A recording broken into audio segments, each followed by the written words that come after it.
अस्सलाम वालेकुम जी। आप देख रहे हैं टुडे हॉरोस्कोप और हमेशा की तरह मेरे साथ आज भी मौजूद हैं मारूफ एस्ट्रोलॉजर डॉक्टर उमर फारूक साहब। मेरा सवाल है, मैं जानना चाहता हूं कि क्या पाकिस्तान की अवाम का भी कोई जायचा होता है?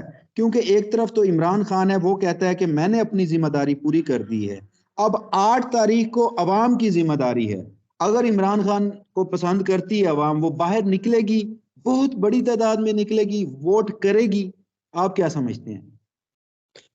देखें वसीम साहब, एक बात आपसे अर्ज करता चलूं कि कुछ तो मैं पता है आपको, पिछले महीने बीमार रहा मैं, सेहत बेहतर हुई है, कुछ मैंने वीडियोस की हैं। तो वो जो मुझे बीमारी हुई जिसमें मुझे मेरी थोड़ा मुझे मतलब प्रॉब्लम रहा, फिर मैं बहुत ज़्यादा जायचे पे काम नहीं कर सका। अब मैंने जायचे पे दोबारा काम शुरू किया है। जो आपका सवाल है ना कि अवाम, देखिए जिस भी मुल्क का जो जायचे में तलू सितारा पहला होता है, जो उसके मुल्क का सितारा होता है, वही उसकी अवाम का सितारा होता है। ये जो हमारी पाक फौज है, इसका सितारा मरीख है। इसी तरह हमारी अवाम का सितारा भी मरीख है।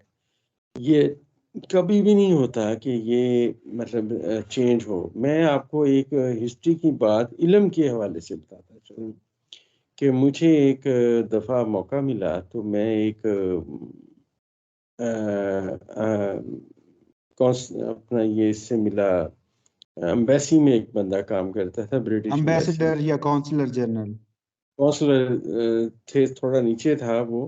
खैर वो मुझे मिला तो उसने मुझे पूछा कि मेरा जायचा कैसा है, तो मैंने उसके सवाल सुन के वक्ती जायचा बनाया।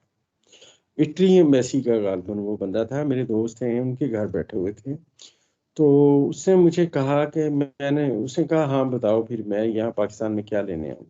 मैं कहा जी आप पाकिस्तान में गवर्नमेंट ऑफ पाकिस्तान के साथ मिलके कोई प्रोजेक्ट लॉन्च कर रहे हैं जिससे आपको बड़ा फायदा है, लेकिन मैं आपको ये बता दूं पहले आप कुछ और करते थे, अब आके आप टोटल आपका लाइफ ये रोजगार चेंज हो गया है। आपने कभी सोचा भी नहीं था आप इसमें आएंगे, लेकिन गवर्नमेंट ऑफ पाकिस्तान आपकी मामलत में है। तो आपको पता है वसीम साहब उसने मुझे क्या कहा? उसने मुझे कहा यू बिलोंग टू आईएसआई। उसने मुझे कहा कि तुम्हारे पास इतनी इंफॉर्मेशन कैसे है, क्योंकि मैंने उसे बताया पहले तुम कुछ और करते थे, वो छोड़ के अब तुम जिस काम में हो ये तुमने कभी सोचा भी नहीं था। उसने कहा पहले मैं एयरफोर्स में पायलट था, अब मैं शफाफ पानी के जो ये मंसूबे हैं उसके लिए वहाँ की गवर्नमेंट ने मुझे भेजा है। मैं उनकी मावनत से यहाँ वो उसके उस मंसूबों पे अमल करता हूँ। आप देखिए कि नाम कितना बड़ा है, मतलब दुनिया जानती है इस कौम को कि ये कौम क्या है। बात ये है कि ये जो हमारी कौम है ये बहुत मेहनती है। जरा नम हो तो ये मट्टी बहुत जरखेज है साकी। ये इकबाल पहले ही कह गए हैं, हमारे ये मट्टी बड़ी जरखेज है, लोग बड़े सही हैं।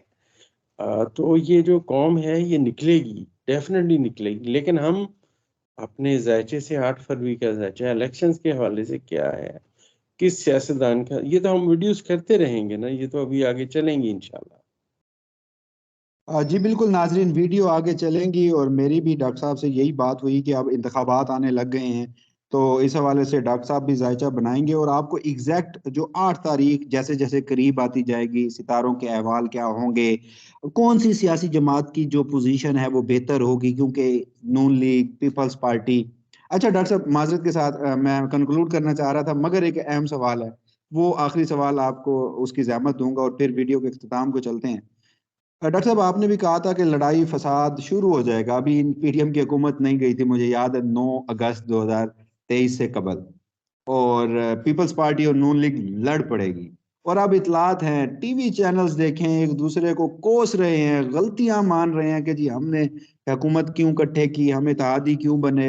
जरदारी साहब ने यहां तक आके कह दिया कि जी मैं नवाज शरीफ को वजीर आजम नहीं बनने दूंगा।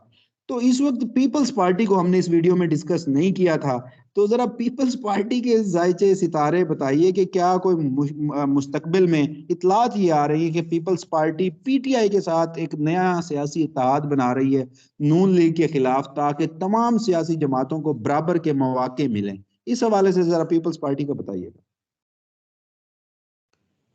देखिए, किसी भी पार्टी का, तो अगर पीपल्स पार्टी का मुझे जायचा बनाना हो तो मुझे उसका टाइम चाहिए, कब पीपल्स पार्टी का संगे बुनियाद रखा गया, और क्या टाइम था, क्या, फिर तो बन जाएगा।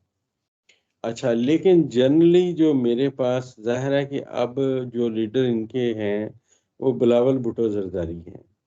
तो मैंने जो उनका ज़ायचा पैदाइश बनाया है, मैंने अर्ज़ किया कि उनके अंदर आप देखिए पहले वो क्या थे। पहले वो ज़िद वाले बंदे थे, ज़िद करते हैं, अपनी बात पे अड़ जाते हैं, और यही इमरान खान साहब के खिलाफ क्या-क्या बातें करते हैं। आज कहते हैं जी खान साहब जो कह रहे हैं वो ठीक है। अब मैं इसकी भी दलील पेश करता हूँ आपको।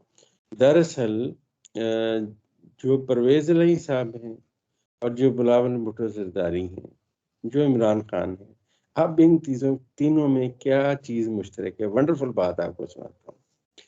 जो परवेज़ इलाही और बिलावल भुट्टो ज़रदारी का सितारा है ना, वो एक है। और यहाँ मैं एक बात क्लियर करता चलूँ, किसी भी सितारे के मातहत बादशाह भी पैदा हो सकता है और उसी के तहत एक फ़कीर भी पैदा हो सकता है, नॉर्मल आदमी, सादा आदमी भी पैदा, ये ज़ायचे की तक़सीम है। तो अब बिलावल भुट्टो ज़रदारी का सितारा भी वही है, पाकिस्तान की अवाम का सितारा भी वही है, अपना परवेज़ इलाही साहब का सितारा, बहुत सारे सियासतदान हैं जिनके इस सितारे से तल्लुक़ है।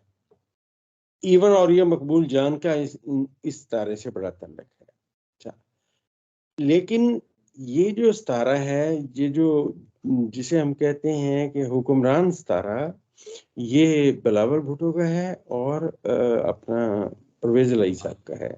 मेजर ताहिर सादिक साहब हैं, उनका भी यही सितारा है। अच्छा, अब ये इमरान खान के दिमाग में है। ये सितारा बाई बर्थ इमरान खान साहब के पहले खाने में मौजूद है, जिसने इन्हें जुर्रत और हिम्मत दी हुई है। तो वो जो जुर्रत और हिम्मत वाला सितारा है, वो खान साहब के दिमाग में है। लिहाज़ा इन सबको इनकी बातें समझ आ गई हैं कि खान साहब कहते क्या हैं। ठीक है ना? आर्ज़ी फ़ायदे के लिए तो ये लोग चले गए, मानता हूँ मैं। इन्होंने कहा यार इक़्तिदार एन्जॉय करें, और ये अभी तो जो गंगा बह रही है उसमें हाथ-वाथ धो। लेकिन चीज़ें इनके अगेंस्ट चली गईं, फैसला इनका गलत था।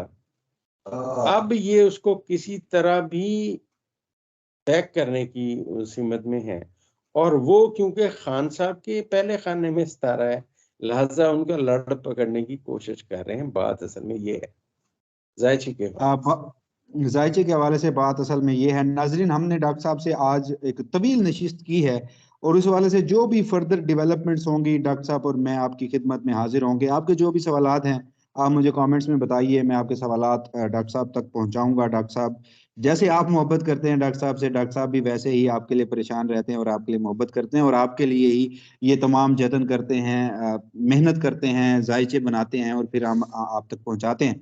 तो इस हवाले से आज तक की वीडियो के लिए हमें इजाज़त दीजिए। इंशाल्लाह नया वीडियो, नया दिन, नया टॉपिक डॉक्टर साहब और मैं हाजिर खिदमत होंगे। तब तक के लिए अल्लाह हाफिज़।